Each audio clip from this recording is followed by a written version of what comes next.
además de ser docente en la Facultad de Derecho, bueno, soy abogado litigante y tengo una especialidad en Derecho Administrativo, tengo una trayectoria de un par de años en esta materia.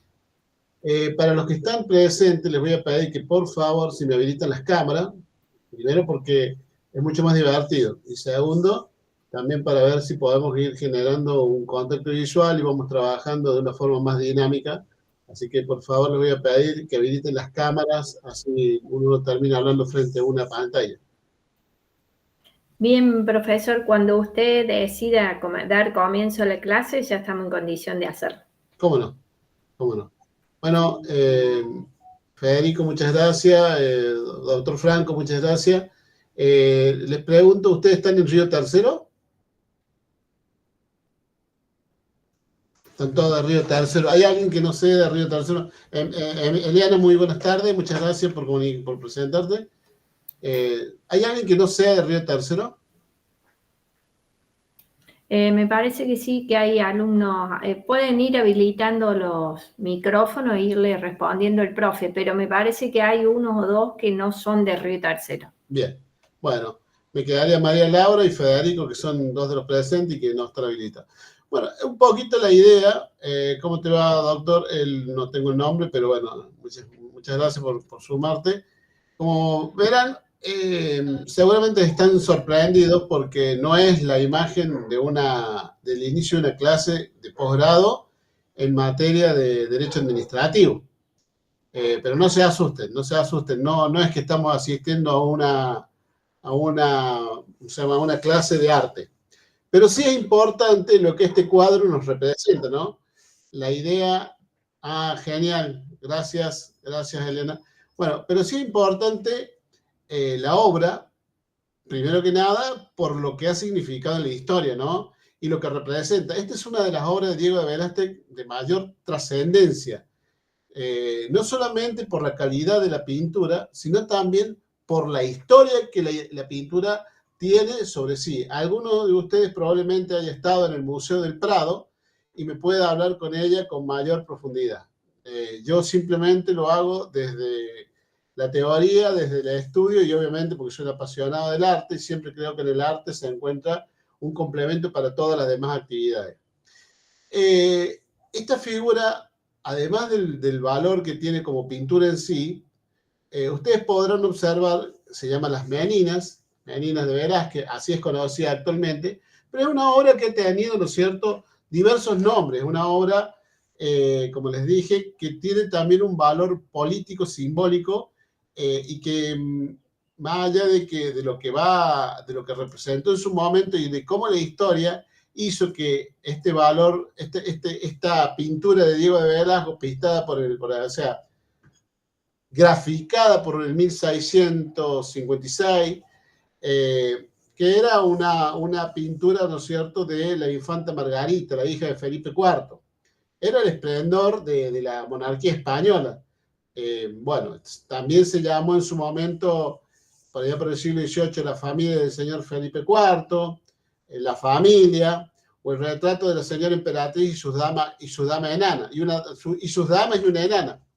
En definitiva, ha tenido diversos nombres y este nombre ha ido mutando, pero lo esencial de esta pintura, el valor histórico de esta pintura, es lo que representó, porque esta pintura tiene un trasfondo en cuanto no solamente a lo que la pintura en sí dice, las profundidades, el color y los personajes, sino también en lo que luego la tecnología nos vino a mostrar de esta pintura. ¿Alguno de ustedes sabe o tiene idea a qué me estoy haciendo referencia? ¿Alguna vez han podido escuchar cuáles han sido los avances en la tecnología y cómo esto ha permitido descubrir otros aspectos de grandes pinturas? Bien. El silencio me dice que por ahí es una cuestión bastante poco común.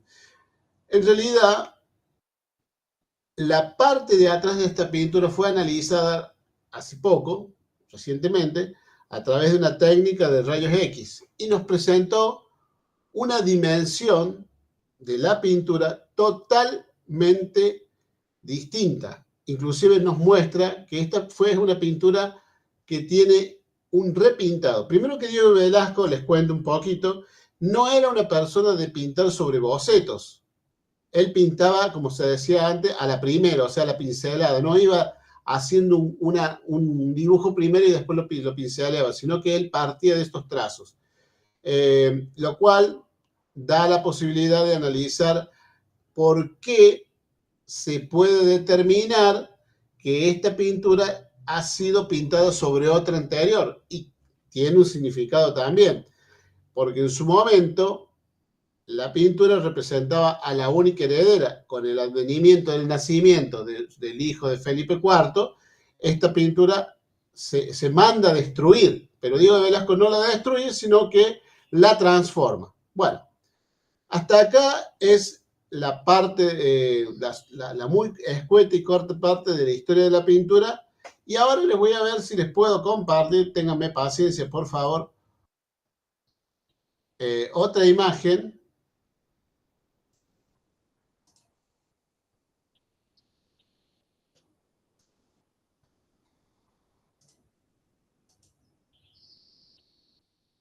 A ver.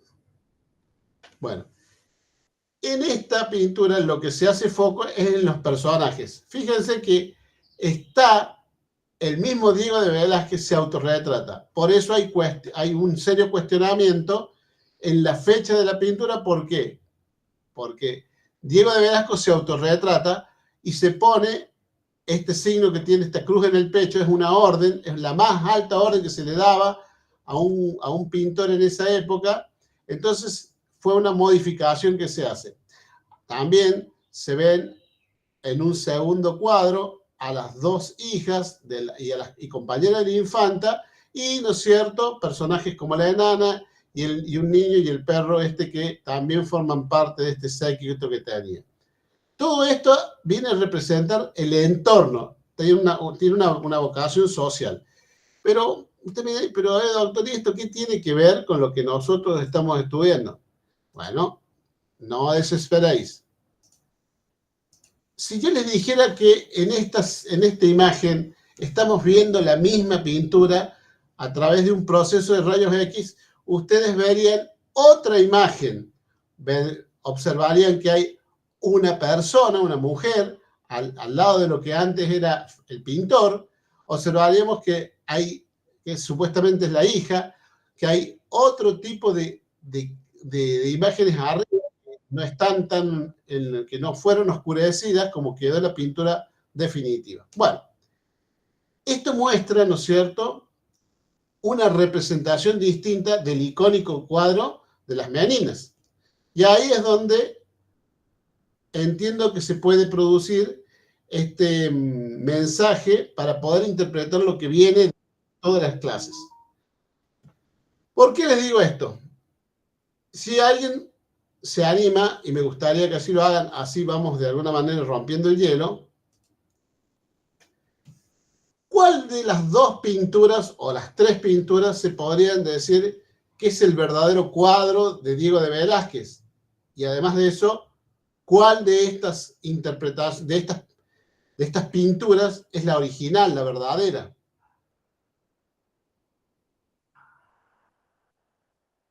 ¿Se animan a hacer algún tipo de apreciación, de opinión?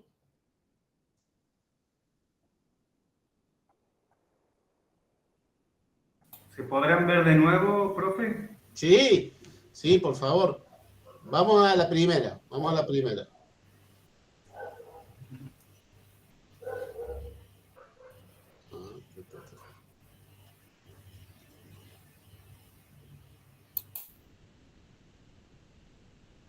Acá tenemos los personajes. Me gustaría ponerles las dos pinturas en la parte de adelante y la parte trasera descubierta con la técnica del rayos X, para que ustedes entiendan la pregunta, la idea que pretendo transmitirle, porque es lo que de alguna manera va a ser el encono para ir desarrollando el concepto del servicio público.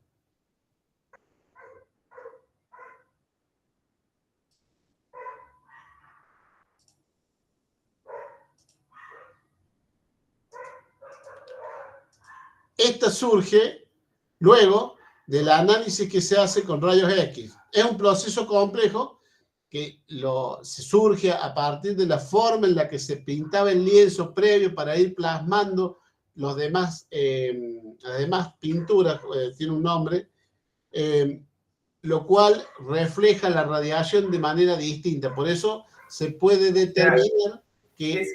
Sí. Disculpe, profe, ¿esa imagen que estamos viendo era parte del proceso o eso ya está con una técnica? Sería la foto de rayos X. Si usted fuera Superman, la vería así, para que me entienda. Es lo que realmente... Digamos que no fue en el transcurso de la elaboración, en el proceso, esto es con otra técnica, eso sería. En realidad, esta es la misma pintura vista con rayos X. ¿Me entiende, Franco? Sí, por supuesto. O sea, a ver, Federico y Ángela, cualquiera. La idea es que ustedes piensen, ¿cuál es la verdadera pintura? Para mí es la que se ve con rayos X, digamos, la primera que se pintó y después se repintó arriba. Bueno, es una postura y... Yo creo que tiene que ver por ahí, como, no sé, la finalidad del pintor básicamente, porque si el pintor quiere que la obra se vea con color, perspectiva, luz, va a querer que sea la última, pero si quiere que se vea y se aprecie el proceso de pintura, va a ser esta, la última. ¿Tu nombre es? Víctor. Mira, Víctor, vos has hecho un análisis desde el punto de vista de la técnica. Claro, la finalidad. Vos analizas, o sea, tu método de interpretación es a través de la técnica. Yo le pregunto, porque en definitiva siempre estamos hablando de lo mismo. El mundo hasta hace un poco conocía a las meninas como un cuadro donde se trabajan las luces, donde el impresionismo, donde se ve lo oscuro, el trabajo de las luces. Pero de pronto aparece una pintura, con la técnica aparece una pintura totalmente distinta que fuera originaria. Cuando Federico nos dice a nosotros, para mí es esta primera que fue la repintada, y creo que fue Franco que dijo, no, esta es la que hay que estarse a la imagen original, o no me acuerdo si fue Franco que le dijo, en realidad son diferentes formas de ver lo mismo. ¿Ha cambiado en algo el cuadro? ¿Qué opinan ustedes? No. El cuadro sigue siendo lo mismo. En definitiva, es un objeto que permite diversas representaciones y estas representaciones son tan personales como el bagaje cognitivo y la idiosincrasia que nosotros tengamos del arte. ¿Por qué tomo el arte? Porque el arte tiene mucho de abstracto, mucho de permitir que la creatividad de quien lo aborda realmente tome un rol preponderante. Bien, esta idea ha sido simplemente para el disparador. Obviamente, como verán, no soy ningún especialista en arte, me encanta lo que sí dice, me encanta lo que transmite, pero no soy, ni mucho menos, y ha sido una osadía de mi parte. Pero la idea es otra. Mi idea es mostrarles que a veces una misma institución va a depender del momento en que se vea y de la situación o perspectiva de la que se trate de abordar. Miren todas las vueltas que he dado para decirles que el concepto de servicio público, lejos de ser un concepto vetusto, analizado, asincrónico, ha mutado nuevamente con la nueva forma de encarar el proceso de gobierno del presidente actual. Y no es idiosincrasia, es una realidad. El servicio público, cuya esencia, cuya base, está en lo que por ahí se denomina el publicum, esta posibilidad que tiene el Estado de tomar a cargo una actividad, por ciertas razones, es un concepto político, chicos. ¿Y por qué les estoy explicando y por qué me estoy entrando en la concepción inicial del servicio público? Porque, como decía un jurista, dime qué posición tienes en el derecho y te diré qué abordaje le vas a dar. No es lo mismo una concepción de corte liberal que una concepción de corte más de índole social. Nosotros tenemos que el positivismo en sí mismo no nos ayuda y ha caído en un quiebre. Y les voy a explicar por qué les digo que ha caído en un quiebre. Primero que nada, las leyes que hoy regulan servicios públicos, como son el gas, la energía eléctrica, son leyes que pueden estar vigentes, pero que no tienen aplicación práctica porque hay un factor que ha trascendido, que las ha dejado, si se quiere, de alguna manera sin efecto. La realidad, en este caso, ha superado a la regulación normativa. Y eso es solamente para dar un ejemplo, porque no va a ser objeto de esta clase los análisis de servicios públicos en particular. Y como ya he logrado mi objetivo, que es de alguna manera ir mostrando cuál va a ser el camino, mi idea es presentarles una clase que hable del concepto y de los caracteres del servicio público, una segunda toma de clase que nos hable de cómo defender al consumidor, de cómo pararnos como abogados litigantes frente al servicio público y a la obligación del servicio público, y por último, ver algunos casos específicos de la Corte en materia de responsabilidad, sobre todo algunos que han establecido ciertos límites que, si uno lo quiere ver desde el punto de vista de los derechos económicos y sociales, marcan un punto del cual no debería retornarse. Bien. Ahora, ¿alguno de ustedes ha tenido la oportunidad de viajar a Chile?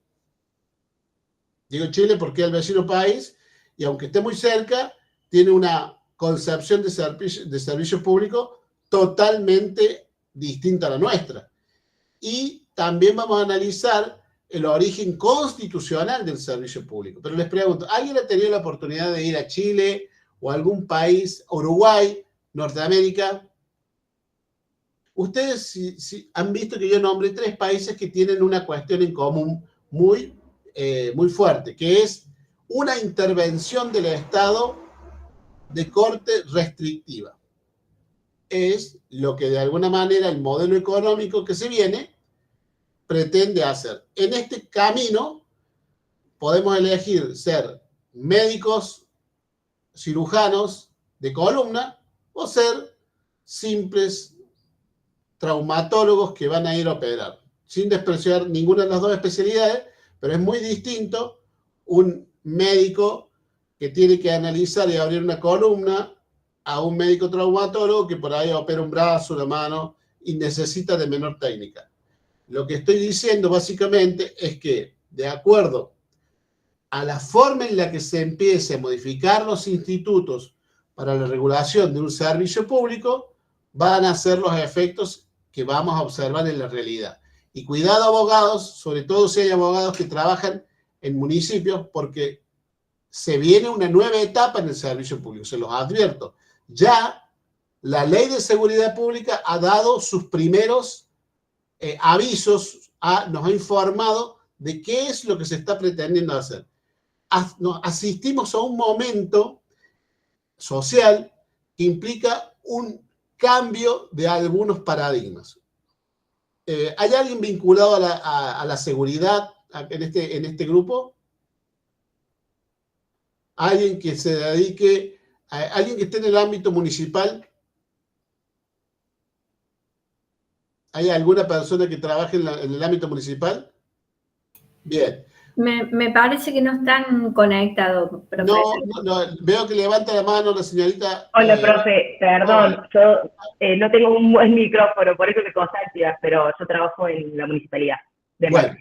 Bueno, las municipalidades, conforme a lo que dice el 75 de la provincia de Córdoba, van a tomar y pueden tomar a cargo, de hecho, la Ley de Seguridad Pública las invita a que comiencen,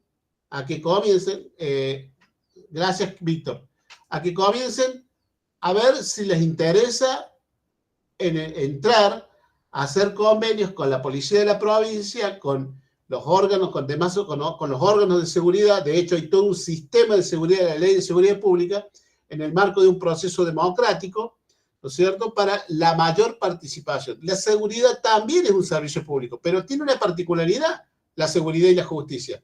Son monopolios indelegables. Entonces, esta situación de ser un monopolio indelegable hace que difícilmente pueda dársele algún tipo de concesión a un privado, no, o inclusive con la regulación, porque vamos a ver que las intensidades en cuanto a la actividad que se vaya a realizar van a ir determinadas en conformidad a la naturaleza que tenga la materia sobre la cual se pretende trabajar. Bueno, como verán, hasta ahora hemos ido de alguna manera mostrando algunos caracteres, algunas situaciones, algunas cuestiones problemáticas de actualidad. Aquellos que son procuradores seguramente les puede tocar el caso de responder una demanda ya sea colectiva, una demanda de amparo establecida por el 42, cuando se hable de servicios públicos no prestados.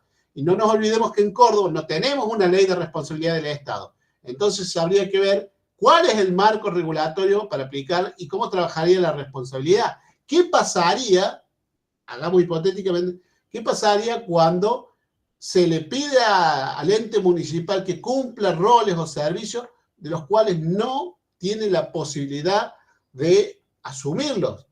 ¿Qué pasa, por ejemplo, con el actual sistema de energía eléctrica?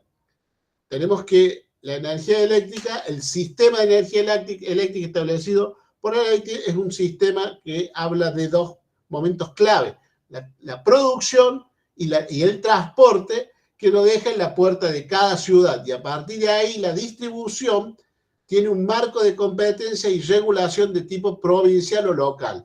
Entonces, es muy importante para el abogado, ya sea de la procuración o para el abogado que está litigando en la calle, saber cuál es el momento y cómo debemos pararnos para analizar una cuestión de falta de prestación de servicio. Y ahora yo les digo a los abogados que están en materia de litigación pública, si tenemos un tema laboral donde el empleado sería un empleado de EPEC, la EPEC cordobesa, ¿qué parte es derecho administrativo de esa relación laboral y qué parte es derecho laboral de acuerdo a la conformación del estatuto del empleado de EPEC? Porque ahí tenemos un elemento dirimente y determinante para poder observar si el análisis se va a hacer conforme a un ente público que está prestando un servicio o si se va a hacer en el marco de una relación laboral, dependiendo, ¿no es cierto? Por ejemplo, si lo que se está reclamando es la falta de prestación de un servicio, imagínense, no sé si en Río Tercero o en ciudades aledañas ustedes tienen algún emprendimiento de barrios cerrados. Pero lo puede haber. Río Tercero da tranquilamente para hacerlo. Tranquilamente. Primero que una ciudad cerca de la ciudad de Córdoba, que es una gran capital, todavía tiene una vasta extensión de tierras aledañas que tienen la posibilidad de tener agua y gas, luz. En definitiva, no sería descabellado que a alguien se le ocurra armar un gran country. ¿Y qué pasaría, por ejemplo, si de alguna manera las personas, como me pasa muchas veces, las personas que se encargan de la administración en estas nuevas instituciones del fideicomiso no lo cumplen o lo cumplen irregularmente, pero ya hay gente viviendo, se plantea un amparo, el amparo estaría dirigido ante quién? En este caso, ¿tienen ustedes cooperativa de luz en Río Tercero? Una cooperativa de servicios, como la gran mayoría de las ciudades aledañas. Bueno, ¿a quién le correspondería dar la luz? ¿Cuáles son los requisitos? ¿Es necesario? ¿No es necesario?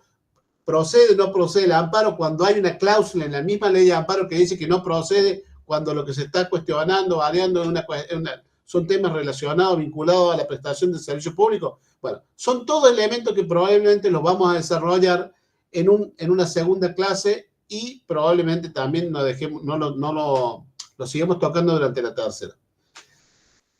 Ahora yo les di, volviendo al momento inicial, yo les dije que el concepto de servicio público es un concepto muy político y polisémico y tiene múltiples formas de ser analizado. Pero básicamente, siempre está vinculado, ¿no es cierto?, a una definición que tiene que ver con esto de actividades que están realizadas a cargo del Estado, ¿no es cierto?, por razones de índole o de decisión política.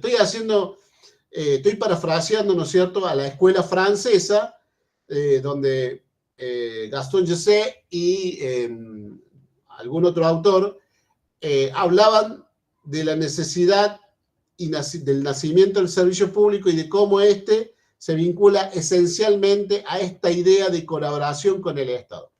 Y acá voy a hacer un alto, porque en nuestro país la ley 25.877, que habla del ordenamiento del régimen laboral, nos habla del servicio público, pero nos hace alusión al servicio público como un servicio esencial para decir qué actividades laborales no pueden dejar de prestarse o no deberían dejar de prestarse por razones de necesidad pública.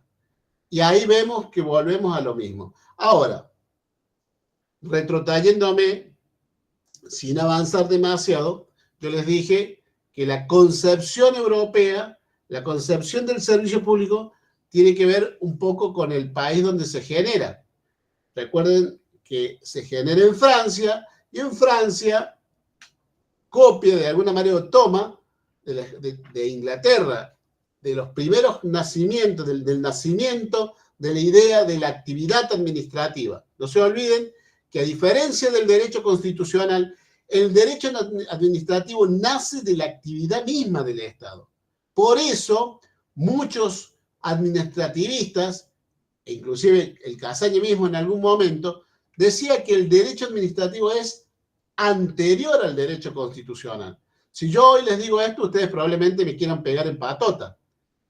Como en algún momento, yo que soy un constitucionalista, me levanté y traté de exponer mi idea en un auditorio a Casaña. Obviamente que mi grupo se tapó la cara con la almohada porque les digo vergüenza, pero en definitiva, cuando yo lo dije desde el punto de vista del valor normativo que tiene la Constitución.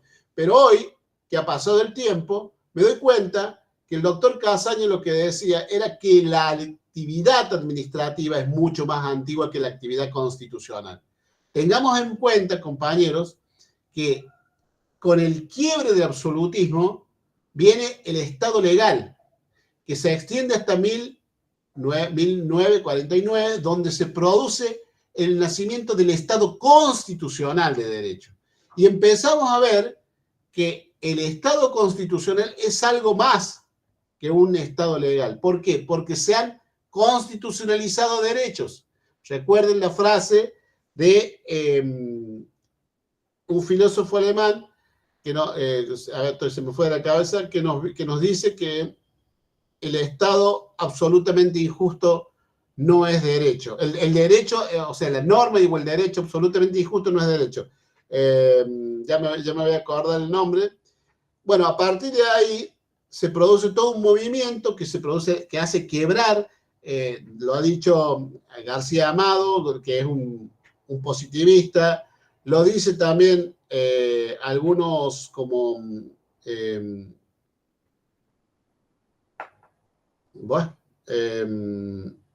se me fue la cabeza porque tengo varios autores dando vuelta que son de la línea de la argumentación jurídica, que vienen con la teoría de Robert Alexis, que Robert Alexis es nada más y nada menos que el padre de la teoría de los derechos fundamentales de Alemania, ¿no es cierto?, que nos habla de esta idea de derechos legalmente establecidos, pero también de valores y principios.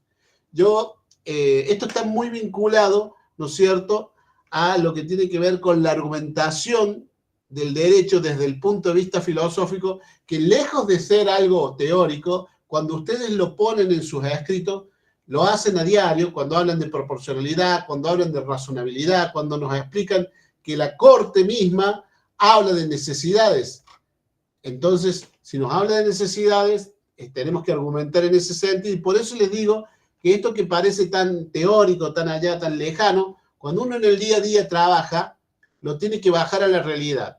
Y de esto se trata mi idea de la clase. Mi clase no va a ser una clase netamente teórica o expositiva desde el punto de vista teórico, porque, como les dije al principio, yo ejerzo la profesión, pero la ejerzo desde un punto de vista tratando de amigar conceptos teóricos con conceptos prácticos.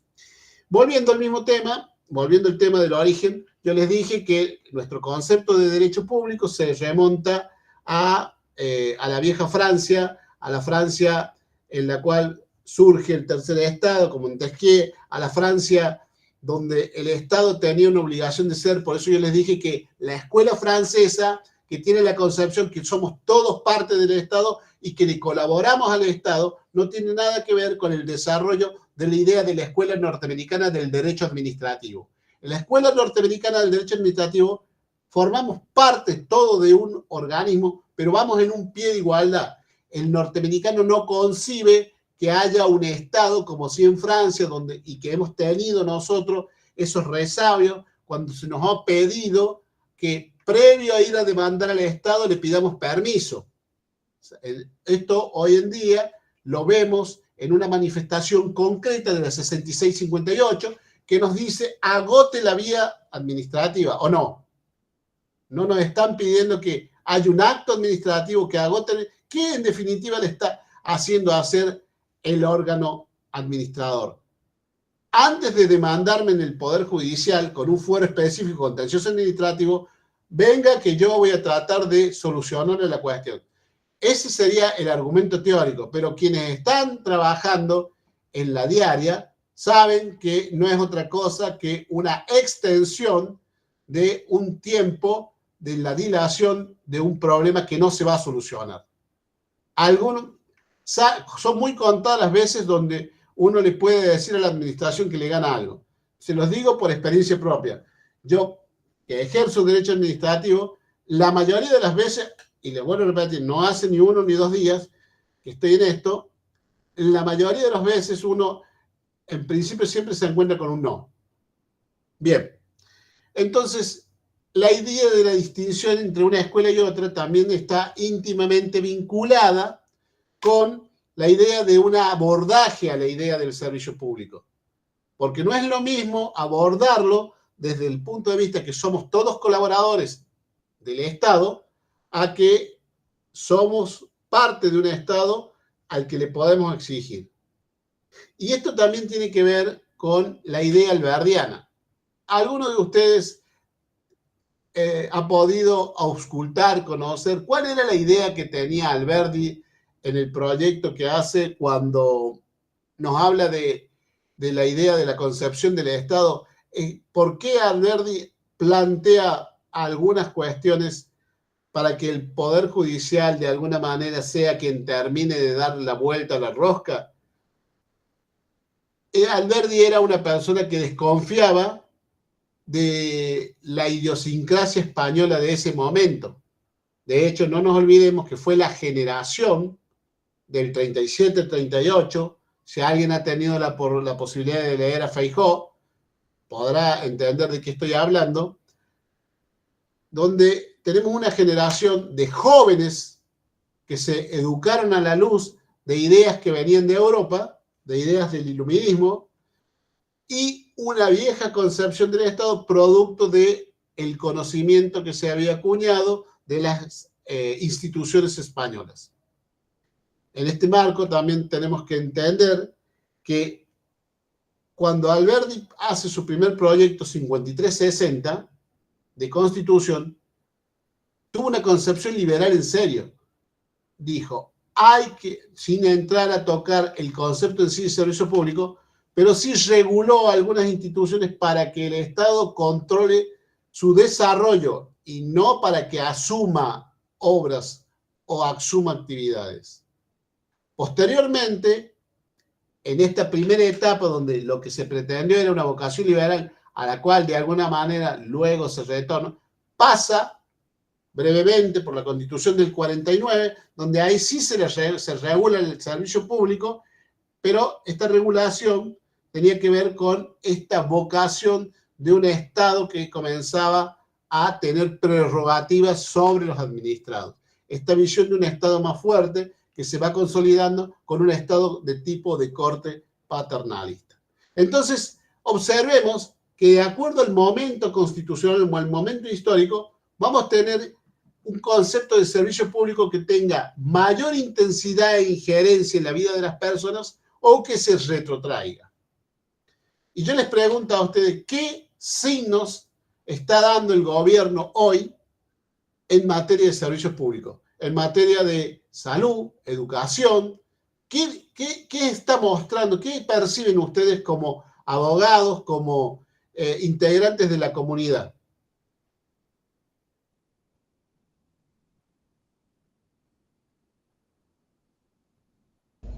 Y tiende a ser un poco más liberal, de corte liberal. A ver, dice que sean privados, Verónica. A ver. Yo les pregunto a ustedes para que empecemos a pensar en el servicio. Cuando usted me dice que seamos más liberales, yo le pregunto, ¿tiene una vocación liberal o tiene una vocación economicista? Fíjense en detalle que quiero que ustedes mismos lo van a poder observar.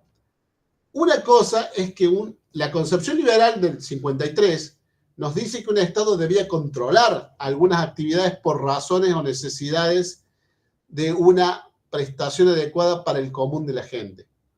Porque se entiende que son actividades sobre las cuales el Estado no puede ser concebido como Estado en sí mismo. Por ejemplo, todos por ahí escucharemos, si estudiamos de Marienhof, por ejemplo, el viejo administrativista, que el Estado se caracteriza por prestar algunas actividades que se entienden esenciales al concepto de Estado. Educación, seguridad, salubridad.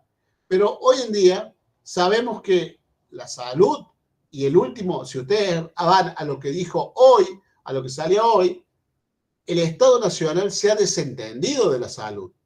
Pero no es que ahora, ya viene con un proceso de desvinculación de la salud. Y los pocos hospitales nacionales quieren ser pasados al organismo provincial o municipal. Vamos a ver quién va a agarrar la posta. Estamos hablando de una concepción de Estado que tiene que ver más con el anarcocapitalismo. ¿Qué significa esto? Me rebelo ante todo lo que tenga que ver con el Estado, lo cual es peligroso porque ni Francia, ni los países, por ejemplo, ni Suiza, se desentienden de todo lo que tiene. El Estado tiene que estar presente para regular calidad y para regular condiciones de prestación del servicio. Lo que pasa, como veremos más adelante, que no siempre se puede lograr esto. Por ejemplo, ¿podría en una libre competencia alguien establecer una línea de transferencia de energía eléctrica? Es muy difícil. La inversión que tendría que hacerse no permitiría que lo haga una empresa privada, por ahí un grupo, pero ¿bajo qué costos? ¿El Estado puede desentenderse de los costos? Y ahí vamos a trabajar un punto hoy en el costo de los derechos. Acuérdense que se acabó la idea de que donde hay una necesidad hay un derecho. No es que yo sea una persona fría ante las necesidades. Es que en realidad este punto ya lo analiza dos autores norteamericanos que nos dicen que cada derecho tiene un costo y los costos de los derechos, inclusive los derechos económicos y sociales, necesitan de la policía y de la justicia para poder hacerlos efectivos. Imagínense ustedes, personas que trabajan en la municipalidad, que asuma el intendente una decisión en cuanto a dar un servicio público. ¿De dónde sale la partida presupuestaria? ¿Tenemos la posibilidad de sostenerlo en el tiempo cuando año a año se tiene que estar regulando ciertos impuestos y ciertas partidas para sostener este derecho? Entonces comienza a surgir otra idea que está muy vinculada a las normas del mercado, que es la autogestión del derecho. O sea, darle al derecho la posibilidad de que se mantenga a sí mismo, pero siempre regulada bajo la concepción del Estado. Un Estado regulador en cuanto a la condición de prestación y en condición a la calidad, y que no haya discriminaciones en función de el nivel social, porque hay necesidades básicas que deben ser satisfechas. Y acá me voy a permitir hacer un paréntesis. ¿Por qué? Nos guste o no nos guste, los derechos humanos están vigentes. ¿Alguno de ustedes se ha puesto a pensar si nosotros tenemos derechos humanos o derechos fundamentales en la Constitución? Les pregunto, caballero, seguramente ustedes argumentarán en materia de derecho en cada una de sus demandas, ¿o no? Franco, te veo con ganas, vamos. Sí, por supuesto, aparte que a través de los tratados internacionales que han adherido por el 75, inciso 22, o sea, tienen rango de jerarquía constitucional también. Pero volviendo a la pregunta, y está bien, ahora, ¿se llaman derechos fundamentales? ¿Se llaman derechos humanos? ¿Se los denomina así? La Constitución nuestra, ¿qué nos dice? No, no los denomina así, los denomina cada uno por su nominación, derecho a la vida, derecho a la salud, derecho a... Es que de ahí, es justamente, en esto está el kit de la cuestión, Franco. Franco y a todo el grupo, ¿no? Porque cuando nosotros empezamos a hablar de derechos y hacemos estas distinciones, las hacemos sin entender que la Constitución no hace discriminaciones, ni hay derechos fundamentales, ni hay derechos humanos. Lo que hay son derechos. Y como son derechos y tienen el mismo valor jurídico, no pueden anularse en principio. ¿Me entendés cuál es la idea? La idea es que la palabra derechos fundamentales, el concepto de dignidad humana, son propios. Por ejemplo, el concepto de dignidad humana es un concepto que se establece, por ejemplo, en la Constitución alemana, en el artículo 1, donde dice que todo debe ser interpretado conforme a la dignidad humana. La dignidad humana entonces cobra un valor jurídico y positivo en el derecho alemán que hace que Robert Alexis nos hable de esta idea de derechos, de principios y de valores. O sea, eso sería, digamos, trazando un paralelo en la definición que puede hacer la Corte Suprema con lo que es un servicio esencial del que no lo es. Podría ser algo así, digamos, definir realmente un... La definición de un servicio esencial va a partir de una necesidad que se tiene que dar en un pie de igualdad. Pero ¿cuál es el tema? ¿Cuál es la diferencia?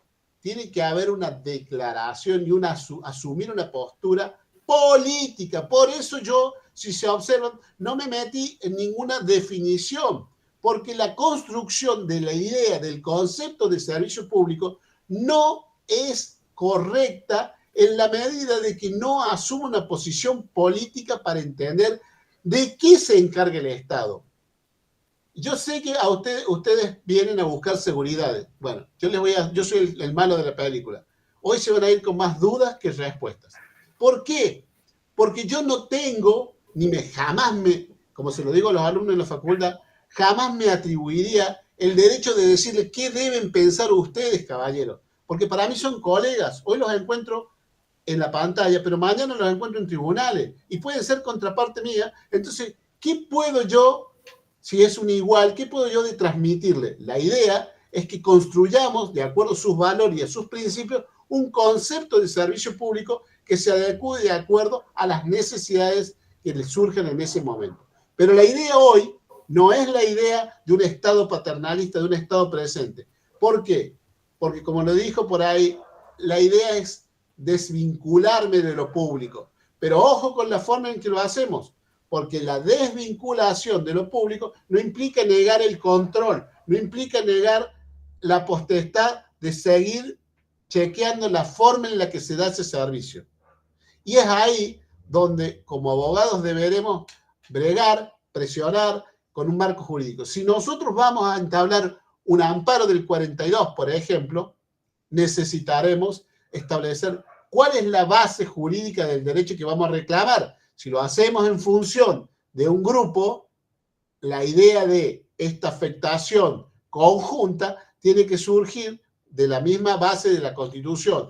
Pero no nos olvidemos que muchas veces la Constitución nos regula un derecho que por aproximación o por implicancia está regulando otro más importante. Ejemplo, el derecho a la intimidad o la inviolabilidad del domicilio. La inviolabilidad del domicilio, ¿qué está resguardando en sí? La intimidad de una persona. El derecho a la autodeterminación de la voluntad, como el derecho inclusive a elegir si me quiero morir, son derechos que tienen una naturaleza y una esencialidad tan fuerte que ni siquiera el Estado puede ir sobre ese derecho. Pero también, a contramano de esta situación de la posibilidad de exigir una facultad prerrogativa del Estado, también tenemos que entender que no estamos solos. Y ahí es donde viene el concepto de igualdad y de equidad en la prestación de una actividad. Les pregunto yo, volviendo a mi tema fuerte, ¿se han planteado ustedes por qué la justicia y por qué la policía o la seguridad, en definitiva, es un servicio, es un monopolio excluyente del Estado? ¿Y por qué no lo es la salud? ¿Y por qué no lo es la educación? Porque tengamos en cuenta que la educación, la idea de educación, más con lo que está pasando en las universidades públicas, cada vez, o lo que se pretende hacer es la autogestión, la autorregulación. No sé si vamos a llegar al límite de Chile. No lo sé. Esperemos que no. No porque la educación privada sea mala, sino porque en esa idea de educación privada vamos a establecer verdaderas barreras de clases sociales. La universidad pública, yo soy un defensor de la universidad pública, ya les digo, permite de alguna manera el acceso a la información de forma igualitaria. Yo soy el agradecido porque yo he nacido, me he criado y de hecho me mantengo en la Universidad Nacional justamente un poco por toda la posibilidad que me ha dado de poder seguir adelante en mi carrera profesional. En este marco, habrá quienes piensen que la universidad, por ejemplo, la Católica, la Austral, hay muchas universidades privadas que tienen un nombre real, pero el tema es cómo hacer para acceder a la excelencia de esas universidades, cuando sabemos que tiene un costo. Es indudable. Y lamentándolo, nos guste por no nos guste, hoy esa idea se ha puesto muy en evidencia. Y quienes han tratado, y se los dejé en la bibliografía de referencia, quiero que por ahí si pueden le echen una miradita, hay dos autores que se llaman Holmes y Sustantainer, o sea, Charles Casas Sustantainer y Stephen Hodman. Ellos son dos, han hecho un libro que lo han traducido al castellano, que se llama El costo de los derechos y por qué la libertad depende de los impuestos. Lo recomiendo porque en definitiva en este libro un poco se trasluce esta idea que yo les trato de mostrar, de que ante un derecho tiene que haber un sustento económico para poder de alguna manera hacer lo que se respete. Cuando yo partí les hablaba de Alberti y de su idea de una desconfianza a la idiosincrasia de la sociedad de ese momento.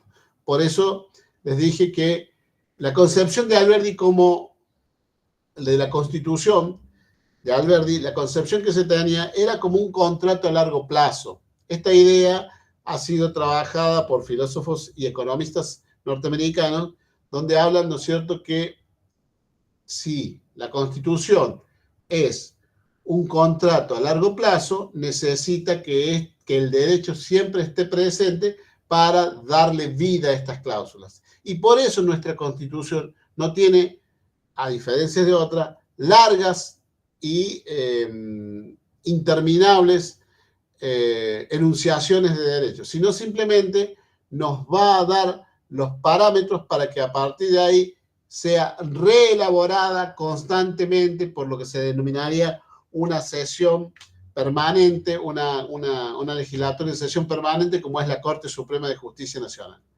Habrá muchos de ustedes que me digan, ojo doctor, que el gobierno de los jueces no es gobierno. Yo en eso también le doy la derecha porque esta es una visión que critica mucho Humberto Pietro Sánchez y García Amado, quienes nos dicen que la discrecionalidad del juez puede ser harto que peligrosa. Pero la realidad también nos indica que a partir de la concepción y de la incorporación, como lo dijo Franco, del 75, inciso 22, no podemos desconocer que la Corte ya ha ido en esa tesis. Ya estamos hablando de que hay un control de constitucionalidad, pero también hay un control de convencionalidad. La diferencia parte, quizás a partir de algunos casos de resonancia, que seguramente se los han nombrado y se los han recontranombrado, como puede ser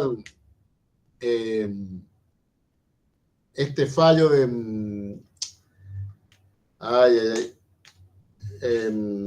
bueno, hoy estoy con la memoria de miseria. Ya me va a venir a la mente. O en el fallo donde la Corte se planta enfrente de la Corte Interamericana, haciendo valer lo que se llama la teoría de la deferencia, donde le dice, escúcheme Corte Interamericana, sigo siendo soberana en la interpretación de mi derecho interno. En definitiva, en estas idas y vueltas que se da justamente, tengo la idea, tengo el plan, pero no tengo el nombre de los autos que se me viene de la cabeza.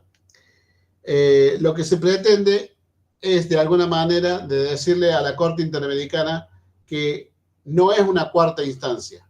Cuestión que normalmente se enseña en la facultad, en la materia de derecho procesal constitucional, donde nosotros llegamos a la Corte no a ventilar una instancia más de nuestro caso. Seguramente, ya esto lo tienen re claro, pero si no, nosotros cuando acudimos a la Corte Interamericana vamos a decir que no solamente el Poder Judicial no está cumpliendo con la obligación de hacer respetar los derechos fundamentales, lo cual surge esto a partir de las diversas interpretaciones que se dan en la línea de, por ejemplo, casos como de la Corte Interamericana que fueron conformando esta línea jurisprudencial para el control de convencionalidad, como lo es Radilla Pacheco, trabajadores cesados del Congreso contra Perú, Radilla Pacheco contra México, Almonacid de Arellano versus Chile, Hellman, el caso Hellman 1 y Hellman 2 versus Uruguay, donde este último fallo lo que hace es decirle, ojo Poder Judicial, ustedes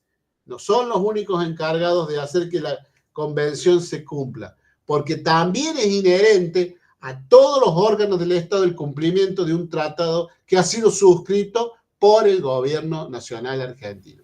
Entonces, lo que se pretende mostrar es que cuando hay un compromiso internacional asumido, ya no le corresponde solo al Poder Judicial exigir el cumplimiento. La municipalidad de Río Tercero puede exigir el cumplimiento y debe así hacerlo, pero en la medida de que tenga también fundamentos para hacerlo y la posibilidad económica, nos diría hoy nuestro gobernante de turno. Entonces, ¿podemos llevar a la quiebra un municipio para que cumpla con un servicio? Y yo le diría que sería irrazonable. Ahora, ¿cómo trabajar la necesidad de una comunidad en cuanto a una prestación o quizás no la prestación, pero sí la regulación? Pensemos como abogados de ambas partes. Si hay una necesidad de la comunidad en la que vive, piénsese en seguridad pública. Piénsese en el grado de inseguridad que se da en las ciudades satélites que son abordadas por delincuentes de las grandes ciudades, que van, roban y se retiran. Sabemos que esto es materia cotidiana. La delincuencia se traslada como el agua o como la electricidad a los lugares donde menos resistencia le ofrece.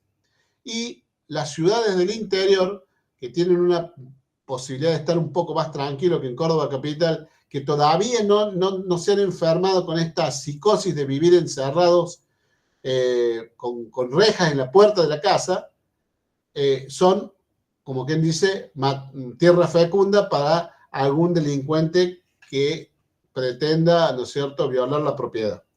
Entonces, Ante esa situación, pensemos si el Estado municipal, a través de la nueva ley de seguridad pública, podría hacerlo. ¿Qué opinan ustedes? Sobre todo aquello, ¿puede el Estado o debería el Estado municipal asumir esta obligación que por lo general es competencia exclusiva y excluyente del gobernador de la provincia? Cuidado, que constitucionalmente la posibilidad de prestar el servicio público y de regulación y organización del servicio público, lo dice la Constitución provincial, es una facultad del gobernador. Inclusive, las leyes que hoy le delega a un tribunal de conducta algunas facultades sancionatorias compuesta por un organismo de varias entidades, en algún momento se tildó o se cuestionó como de inconstitucional. Hoy por hoy, la tesis esa ha sido dejada de lado, pero no porque el gobernador se haya desentendido, porque en realidad el gobernador sigue siendo dueño de la competencia esta. Lo que pasa es que ha habido una delegación, pero ¿qué pasa con la delegación? ¿Puede el gobernador retrovertir esa competencia? Ya les digo que no. Entonces, sigo sosteniendo, ¿es constitucional esta creación de estos organismos? Cuando digo de la Fuerza de Seguridad, lo digo con conocimiento porque he hecho un análisis de esta situación y por más que parezca una cuestión de locos, jurídicamente hablando, técnicamente hablando, mi posición es que no debería producirse la delegación de competencia para la selección y para la segregación de un funcionario policial, porque es una competencia que la Constitución provincial la sigue poniendo en cabeza el gobernador. Y no habla de ningún tribunal de conducta policial, porque es un órgano administrativo que tiene competencias para agotar la función administrativa y hace cosas juzgadas administrativas. Cuidado con eso, cuidado con eso. ¿Por qué? Porque inclusive la vieja norma administrativa que estaba en vigencia antes que el ingreso de la 10731, ¿no es cierto?, también ha sido atacada por el mismo germen. No obstante, cuando se crea un organismo casi paralelo, pero con la gravedad de que deja subsistente el viejo, o sea, la ley lo deroga, pero la reglamentación lo pone en vigencia, una cosa de locos. Así está la seguridad, así está la normativa en seguridad pública en este momento. O sea, quien haga derecho administrativo sabe de qué estoy hablando, porque no puede un organismo que ha sido desaparecido por ley seguir ejerciendo competencia administrativa. Bien, me fui, como siempre me pasa. Voy a tratar de volverme al eje de la clase. Habíamos dicho que hay ciertos servicios que están vinculados a necesidades del día a día de los ciudadanos, la energía eléctrica, el gas, el transporte público, el agua potable. Estos son servicios que hacen a la vida cotidiana de cualquier ciudadano y que tienen la posibilidad, algunos, de ser dados en concesión. ¿Qué significa la concesión? Para los administrativistas de acá, seguramente, ¿el Estado municipal da concesiones de algún tipo, Víctor? ¿Víctor es tu nombre?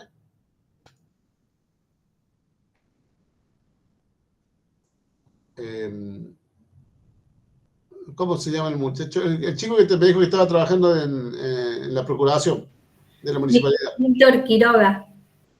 Víctor, te consulto. ¿El Estado, o sea, la municipalidad, tiene algún tipo de concesiones de Río Tercero?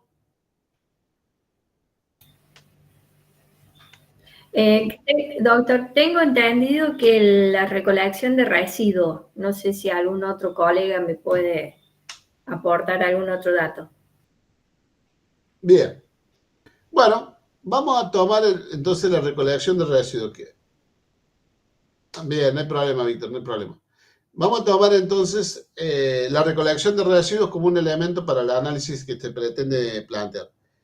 El hecho de que tenga la concesión significa que no hay una delegación del servicio. Por lo tanto, la concesión podría darse a más de una empresa. Podría subdividirse el municipio de Río Tercero en norte y sur, dependiendo de la organización administrativa y de la ordenanza que así lo regule. Yo en su momento andaba buscando alguna situación vinculada a su municipalidad o a las municipalidades para trabajar el tema de las concesiones, porque esto está vinculado directamente con los contratos de obra pública. Creo que también lo han visto, el tema de contratos de obra, los contratos administrativos han visto. Sí, la unidad pasada, doctor. Bien, entonces, estas cuestiones de la regulación tienen que, ahora vieron cómo se instrumenta. Lo que vamos a analizar en este momento con la concesión es la decisión política. Y acá vamos a ver, vamos a encontrarlos con lo que normalmente se llama cuestiones de mérito, oportunidad y conveniencia. Seguramente también lo han trabajado, sí. Doctor Copari, ¿quería hablar? Sí, profe, le iba a hacer una pregunta antes que sí. Usted dijo que algunos servicios se podían dar en concesión. ¿Cuál sería, digamos, brevemente, para tener una noción, cuáles serían los que se podrían o cuáles serían los que no, a los fines de tener una... Bien.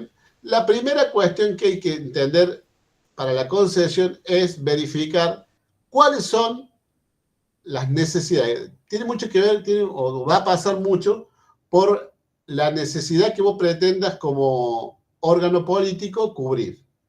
Por ejemplo, si estamos hablando de cuestiones de seguridad o de justicia, difícilmente vos puedas darlo en concesión. Es un monopolio obligatorio. Pero ahí está la creatividad del buen abogado que podría, de alguna manera, gestionar una justicia vecinal que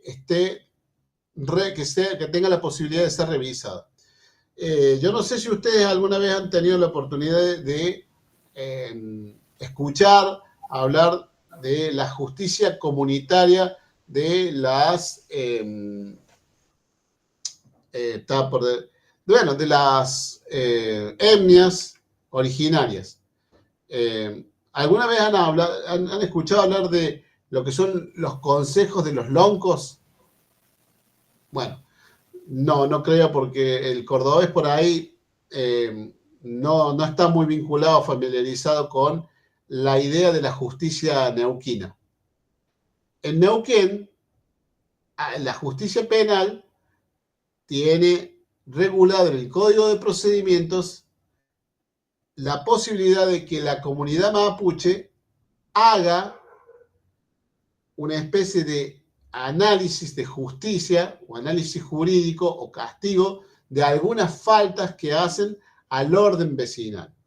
No pueden, por ejemplo, ir sobre cuestiones de orden pública, pero sí delitos menores pueden ser sancionados por estos loncos, por este consejo. La pregunta, yo haciendo asociación, la pregunta, ¿podría la justicia municipal dejar que los vecinos de un sector solucionen sus controversias? Sí. Disculpe, profe, ¿eso dentro de lo que es el territorio que le han reconocido como pueblo originario? ¿Algo así sería? No, yo te voy a explicar.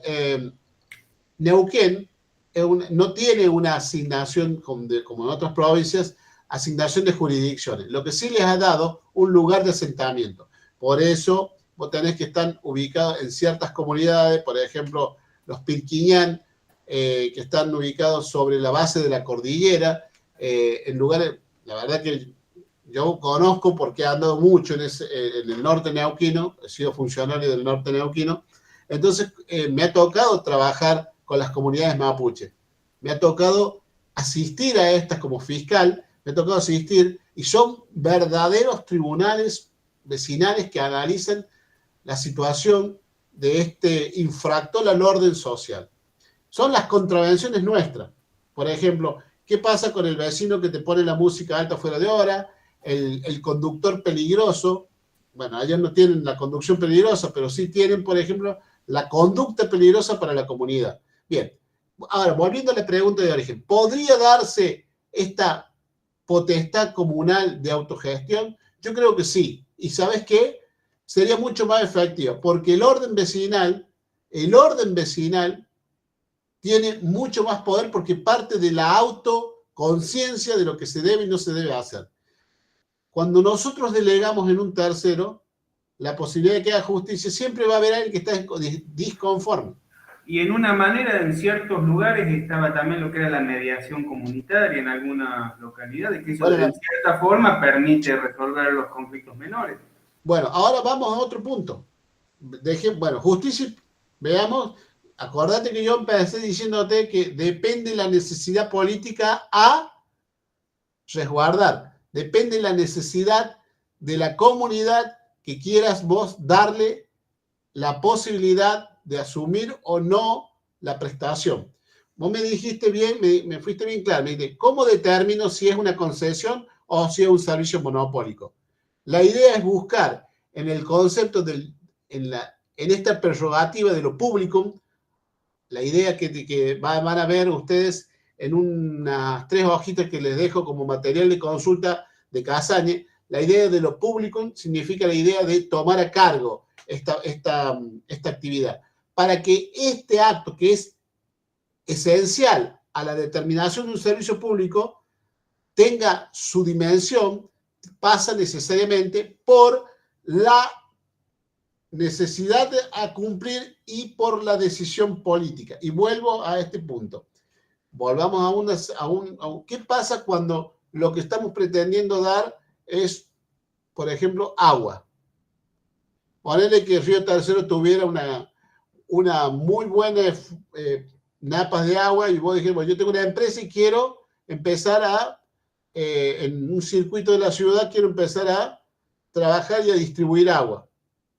Un servicio que en principio tiene gran trascendencia en la vida de las personas y que el Estado no puede desentenderse de controlar. Entonces, Federico, que es el intendente, te dice, sí, yo a usted, doctor Franco, le voy a dar la posibilidad de que usted distribuya agua, pero no me voy a desentender del contralor, o, lo que es mejor, voy a mantener un control tan directo que le voy a dar un permiso por ciertos años, por 1, 2 años, y si usted me demuestra que lo ha prestado en condiciones idóneas y ha cumplido con la distribución, y sobre todo que ha establecido un precio que no es el precio de la ganancia, ese es otro punto que ustedes tienen que analizar.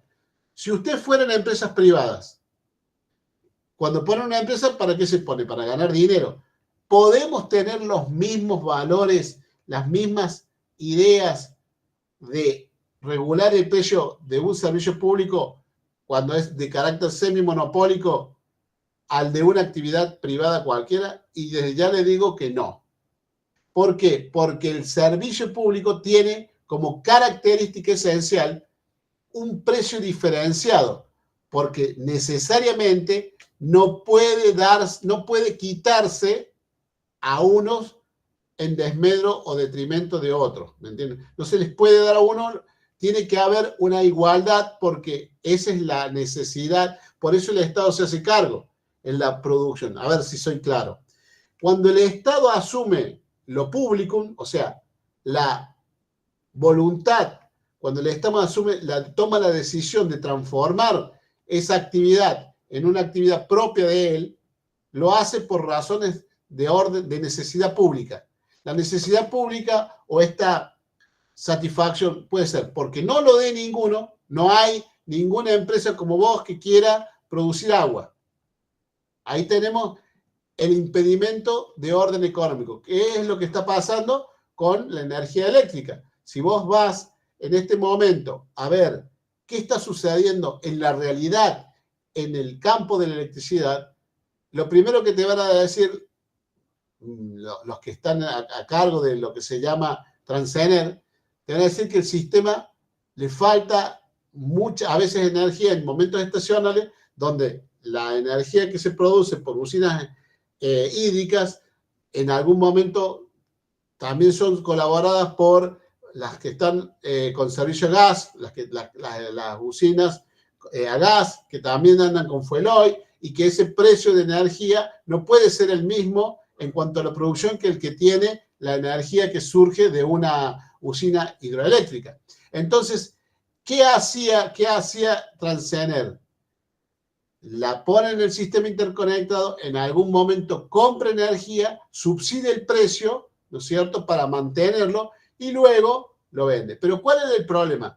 Que en esta compra de energías diferenciadas, los distribuidores, llámese cooperativas de luz, cuando no la pagan, producen el desfasaje.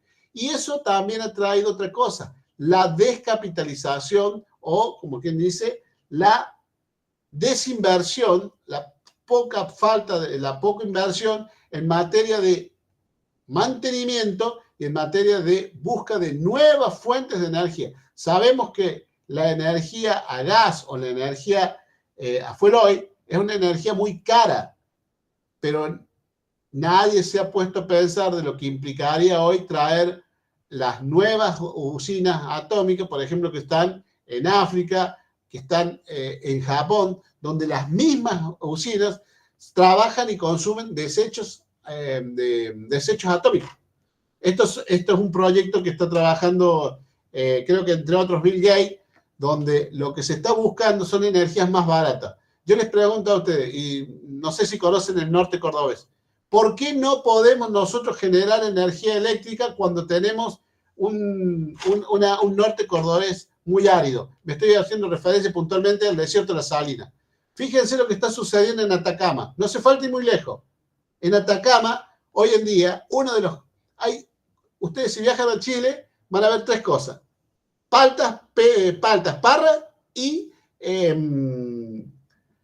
¿cómo se llama estos? Eólicas. No, lo eólico, no. Las pantallas estas solares. Bueno, ustedes saben que nuestro sistema jurídico ha previsto la energía, la producción y generación de energía, pero ¿bajo qué costos? ¿Y qué pasa, por ejemplo, qué pasa si ustedes fueran empresarios de Río Tercero, donde dicen, bueno, mira, acá hay una zona donde no se puede producir nada? Bueno, pongamos pantallas solares y empecemos a generar energía y se la vendamos al municipio. Muy bien.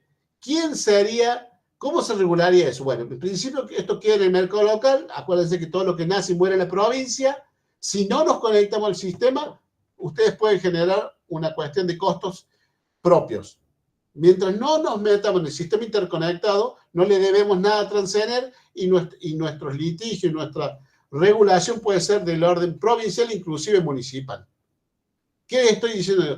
Que si la energía producida, eólica, a través de la energía solar, se produce, nace y muere dentro del ámbito de la jurisdicción, el único organismo que tiene que empezar a intervenir sería, en principio, de acuerdo a lo que dice el 75 de la Constitución cordobesa, sería o las provincias o los municipios.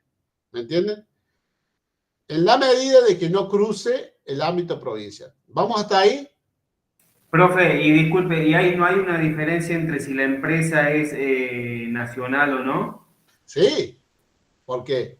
Porque la empresa nacional seguramente va a ser interjurisdiccional.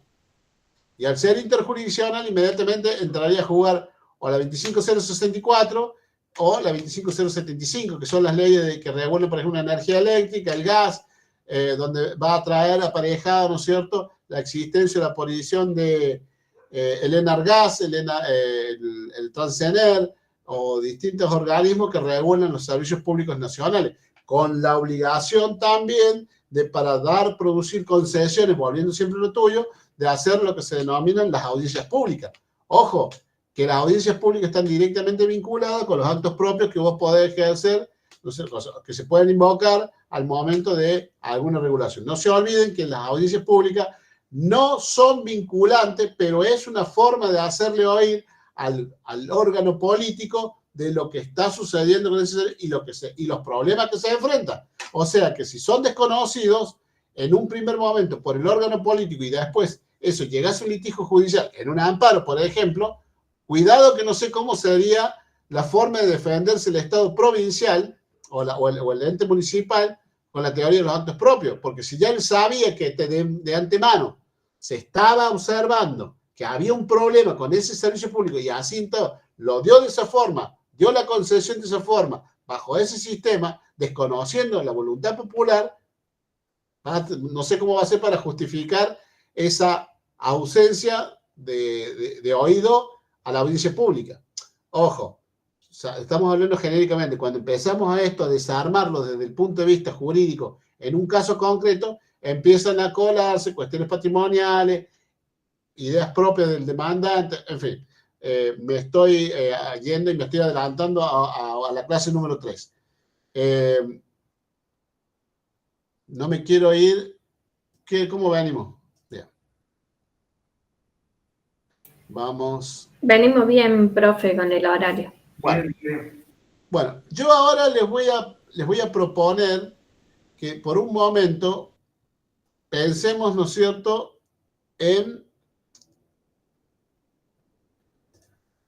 el servicio público en la regulación actual, las fuentes. Además del 42 de la Constitución, además del 42, porque acuérdense, yo les voy a mostrar. La idea es mostrarles el servicio público como una regulación, como una necesidad del Estado de asumir una actividad para asumir una actividad para dar satisfacción a la sociedad, pero también tenemos que analizar que cuando uno asume esta responsabilidad, la forma en la que se va a analizar la demandabilidad no es la misma. Y ahí vienen a ver qué prerrogativas y a qué competencia vamos a ir a buscar la respuesta. No sé si les dice, sí, a principio de la clase yo les comentaba cómo determinar si cuando estamos con un conflicto del EPEC vamos a ir al contencioso, vamos a ir al laboral. ¿Se acuerdan que se los dije? ¿Alguno de ustedes le ha tocado alguna vez determinar en una actividad de este tipo cuándo comienza la actividad contenciosa? ¿Cuándo se inicia el procedimiento administrativo del fuero contencioso administrativo? No. Y bueno, les voy a contar un secretito. Si ustedes se ponen a analizar el código contencioso administrativo, no dice cuándo sí y cuándo no. Lo que dice, cuándo corresponderán, por ejemplo, cuestiones al fuero civil o al fuero laboral, y habla de la especialidad. Pero, si ustedes analizan la jurisprudencia de Córdoba, casi todo es contencioso administrativo. Excepcionalmente es o civil o laboral. Bien, entonces, la idea central que está en esto es cuando haya función administrativa. Y, por ejemplo, puede un conflicto laboral, estoy hablando de la EPEC, ¿no? Puede un conflicto laboral que comienza siendo por una llegada tarde o una inasistencia de algún trabajador de una empresa de energía eléctrica como la EPEC, puede empezar en el fuero laboral o tramitándose como laboral. Pero hay un momento que se transforma en derecho administrativo, que es cuando se aplica la sanción. Cuando se aplica la sanción, EPEC ya no actúa como un organismo, como un organismo laboral, actúa como un organismo de derecho público. Y si actúa como un organismo de derecho público, está ejerciendo la función administrativa. Y ahora, amigos míos, les pido que ustedes me ilustren. ¿Qué otro organismo actúa con funciones sancionatorias ejerciendo la función administrativa que ustedes conocen a diario? ¿Qué opinan del colegio de abogados?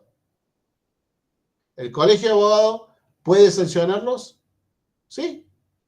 ¿Qué pasa con el colegio médico cuando implica una sanción? Siempre que haya aplicación de un castigo, una sanción, ¿qué nos pide la justicia contenciosa administrativa provincial? Que haya ¿qué cosa? Derecho de defensa. Perfecto, pero más que derecho de defensa, que haya ¿qué? Que se agote la vía administrativa.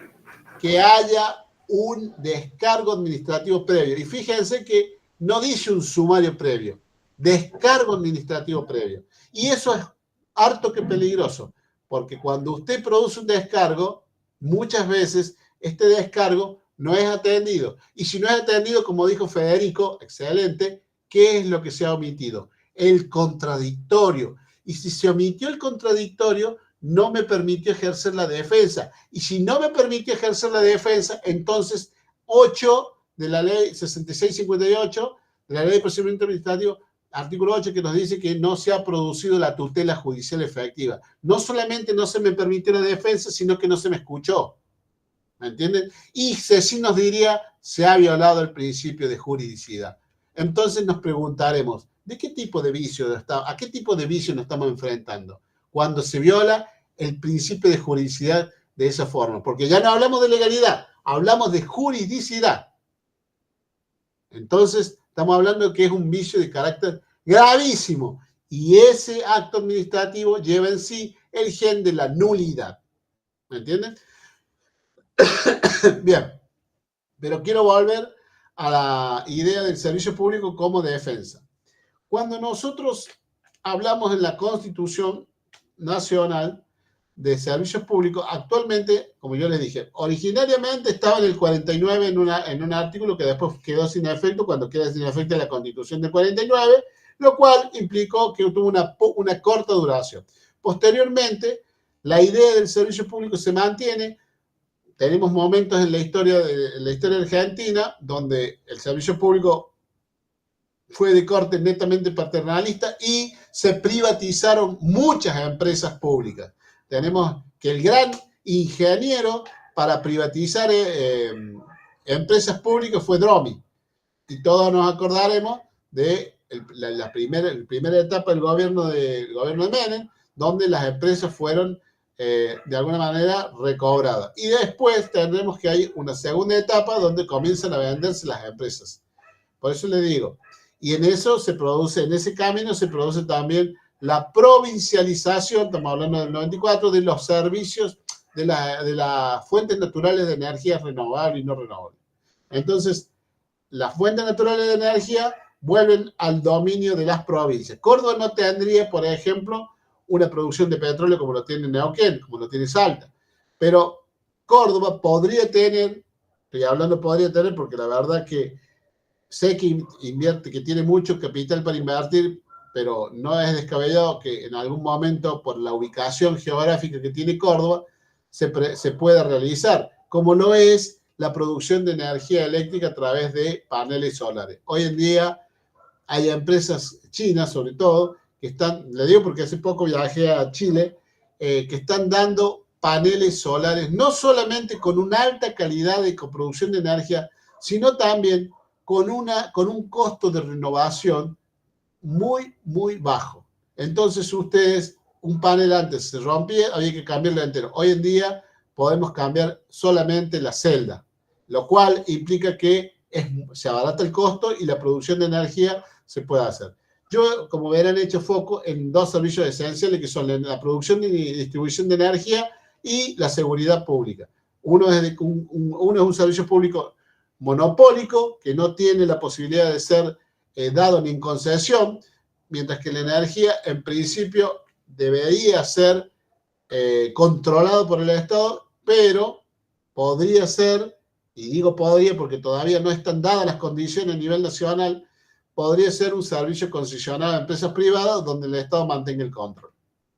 En cuanto a la basura hoy en día está vinculada directamente a cuestiones ambientales. Quien da el servicio público o quien lo da en concesión, me pregunto yo, ¿analiza todos los aspectos que tienen que ver con la basura sin traer problemas, pero sin dejar de mirar qué pasa con la gente de Río Tercero que tiene que se deshace de su basura? ¿Dónde va a parar esa basura? ¿Se está quemando esa basura? ¿Se está enterrando esa basura? Una pila dura 100 años, y ni hablar de un pedazo de plástico que no se degrada. Entonces, ojo con el tema de la concesión de la basura. ¿Por qué? Porque a la par de eso hay un problema ambiental que quizás en ese momento no se vio o no se analizó, pero que no sería descabellado que un abogado en representación de una colectividad ambientalista se presente y le pida al intendente que haga, por ejemplo, una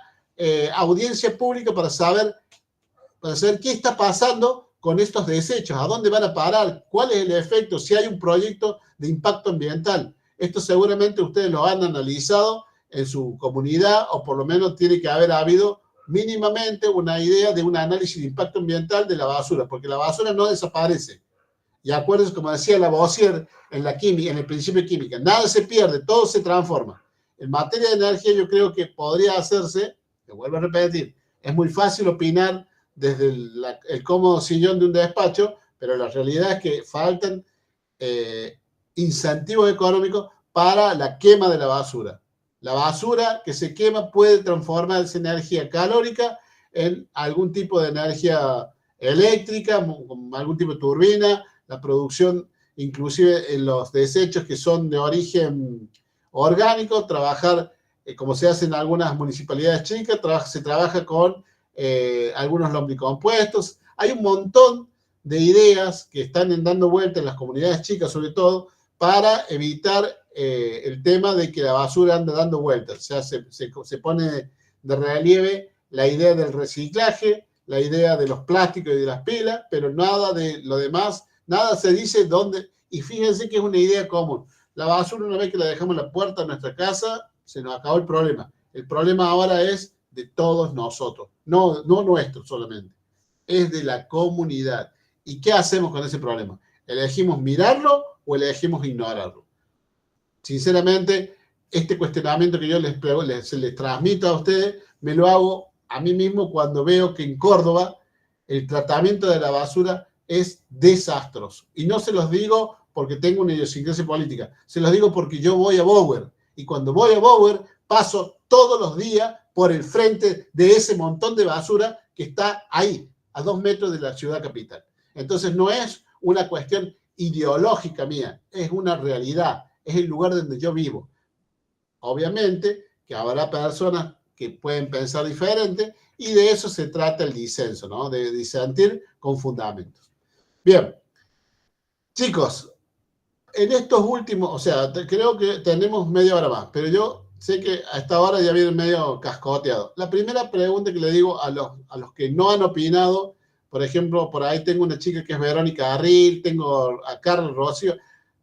Quiero de alguna manera ver si puedo escucharles la voz y cómo lo vienen captando, cómo lo vienen llevando.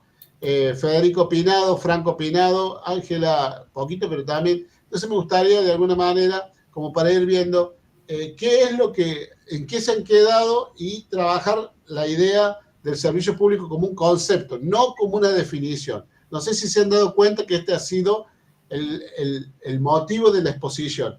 La idea del servicio público no es una definición, es un concepto político y vinculado directamente a la necesidad del Estado.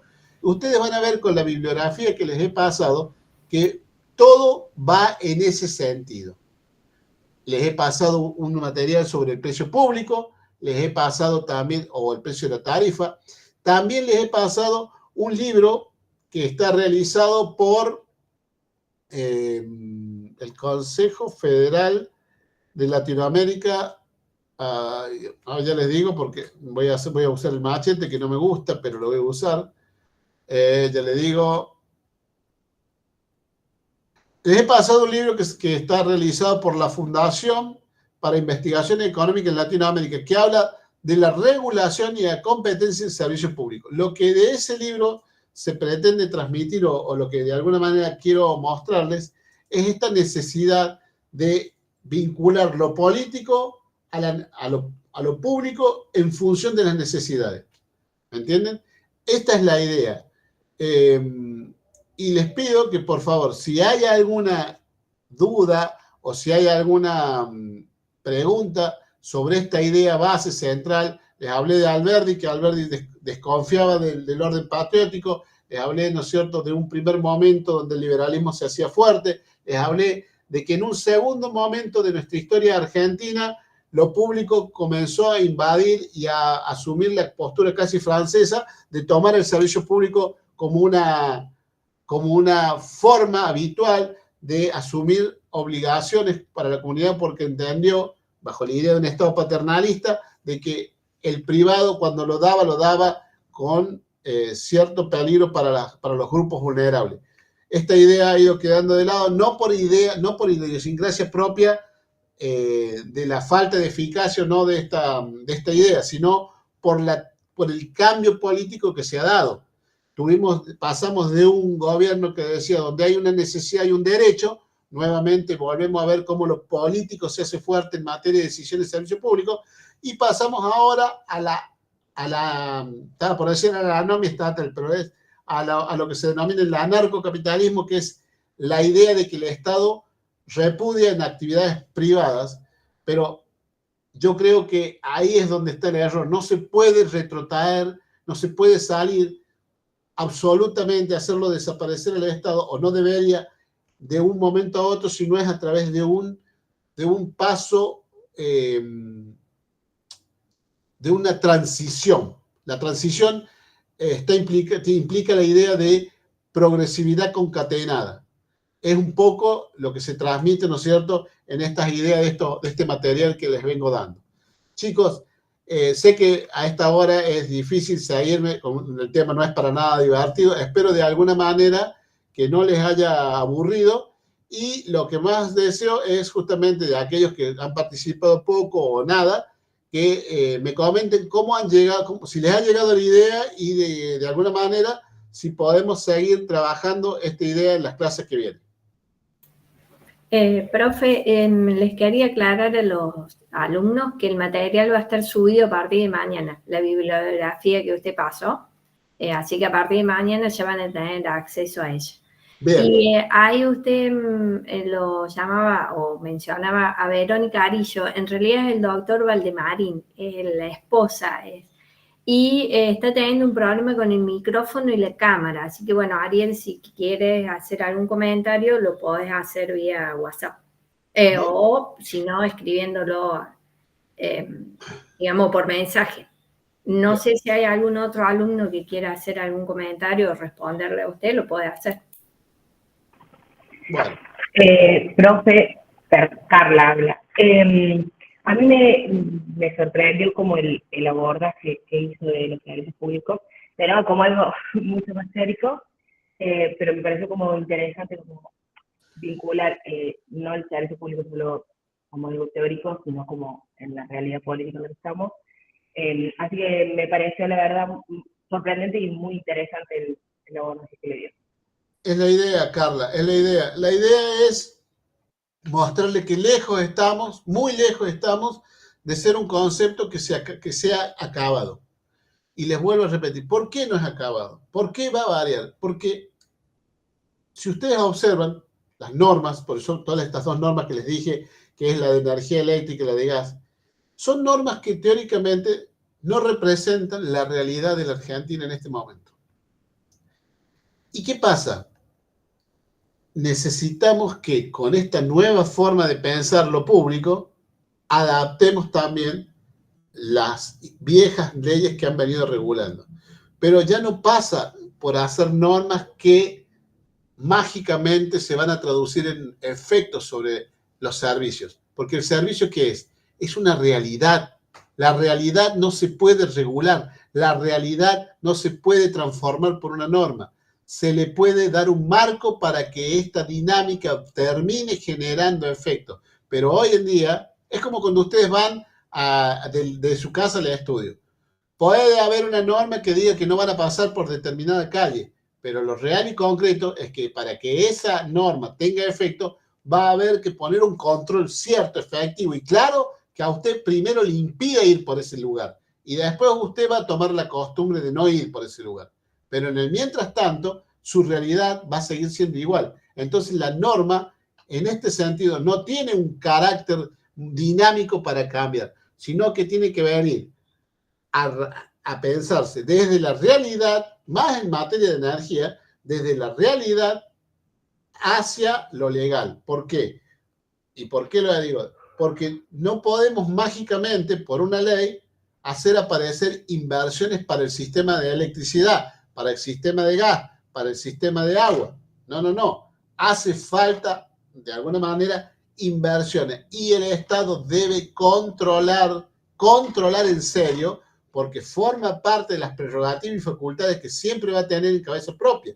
Y ahí vamos a hablar 2 minutos, si se quiere, de la idea de cómo armonizar el concepto de seguridad que se me estaba pasando el concepto de seguridad con el concepto de Estado. Bien, el concepto de seguridad con el concepto de Estado, como sabemos, el concepto de seguridad es un concepto vacío. Pero cuando hablamos de seguridad como facultad o prerrogativa de controlar, de manifestar, en materia de seguridad pública, tenemos que partir, tenemos que estar a la ecuación. ¿Qué pasa? Salvador, ustedes ahí se van a dar cuenta. Bukele, ¿qué pasa cuando hay más seguridad? La libertad automáticamente decrece, ¿o no? ¿Qué opinan? Tenemos que Bukele, el presidente de El Salvador, que ha creado las cárceles estas súper estrictas, donde los derechos humanos no juegan para nada. Bueno, hay toda una situación, una idiosincrasia. ¿Qué pasa? Era una necesidad de que el Estado se debía hacer presente y tenía que tener mano dura. Tenemos en Córdoba, puntualmente, la ley de la política, la ley de la política de seguridad cero, como fue en Estados Unidos, o la ley de la mano dura, ha quedado de lado. Pero no porque no haya dado resultados, porque el Estado provincial no tuvo la capacidad para controlar esto. Y ahí es donde viene el problema. Y fue tan así que cuando se produce la nueva ley de seguridad pública, empieza diciendo, bueno, no, en realidad la ley de seguridad pública ya no es solamente la policía, ahora vamos a llamar a un grupo de personas, entonces se ha democratizado. La idea de la democracia y de la seguridad viene a cerrar esta ecuación, porque nos dice que cuando nosotros, y escuchen esto, cuando nosotros votamos a un representante, el representante en definitiva lo que está haciendo, está hablando por nosotros al formar la ley. Y cuando se produce una ley en materia de seguridad, lo que pasa es que todos estamos dando el sí para que ese derecho sea de alguna manera restringido en función de la seguridad pública. Esta es una idea de un filósofo alemán que viene a darle sentido a la democracia y a la seguridad, donde quiebra, donde rompe esa idea dicotómica de seguridad y libertad. La idea es que la seguridad y la libertad conformen un algoritmo en el cual todos salimos beneficiados. Entonces estaríamos renunciando a parte de nuestras libertades para poder de alguna manera lograr esta necesidad del orden público y de seguridad. ¿Por qué les explico esto? Porque si en algún momento, que yo tenía pensado hablar un poquito más de este tiempo, pero no se ha dado, en algún momento, cuando se habla de la ley de seguridad pública, se le traspasa la posibilidad a los municipios de que asuman estas leyes convenio para llevar gente de la municipalidad a que haga la función de poder de policía, la función de policía de seguridad. Cuidado, esto es peligroso. Peligroso porque no están viendo los intendentes que hay un montón de aristas en materia laboral, en materia de régimen administrativo aplicable a estas personas que no son policía, que no son tampoco empleados, que no tienen una instrucción en seguridad, donde se los manda a ejercer funciones que son de tipo bastante delicada, porque el que tiene el arma es un policía. ¿Y qué pasa cuando el que va al lado, estos vigiladores municipales, qué pasa con ese chico cuando va al lado y no sabe lo que se va a enfrentar? ¿Qué va a suceder cuando de alguna manera sufren una lesión? Cuando tengan algún problema, ¿quién va a salir a reparar? ¿Bajo qué régimen? ¿Cómo va a ser la responsabilidad del Estado? Bueno, de esas cosas Sí. La policía municipal no tiene poder, no tiene estado policial, y al no tener un estado policial no tiene facultad de detener a nadie, por ejemplo. Y la función, por ejemplo, otro elemento que hace la distinción es que al no ser funcionarios públicos, no se le aplican un montón de figuras delictivas que se le pueden aplicar a un funcionario público.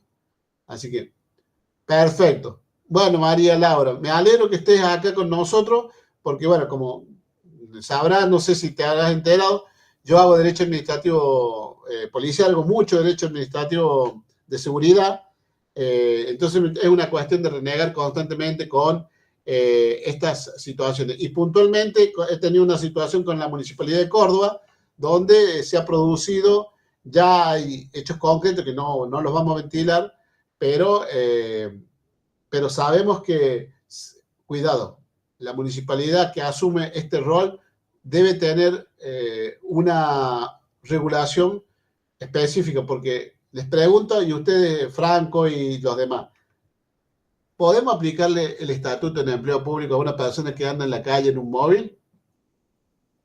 Se los dejo como interrogante. ¿Le podríamos aplicar ese estatuto cuando en realidad está cumpliendo una función que es mucho más delicada, donde implica inclusive obligaciones de carácter legal, en materia de accionar, en materia de... ¿Qué pasa si una cuestión simple, a un ciudadano común se le permite el consumo de sustancias estupefacientes en la medida que sea prohibido? Y ahora, y este chico que es mitad funcionario público y mitad funcionario, o sea, mitad empleado municipal y mitad... ¿qué pasa si de pronto le hace el convite de sustancia estupefaciente a un amigo? ¿Qué pasa con el policía que está al lado?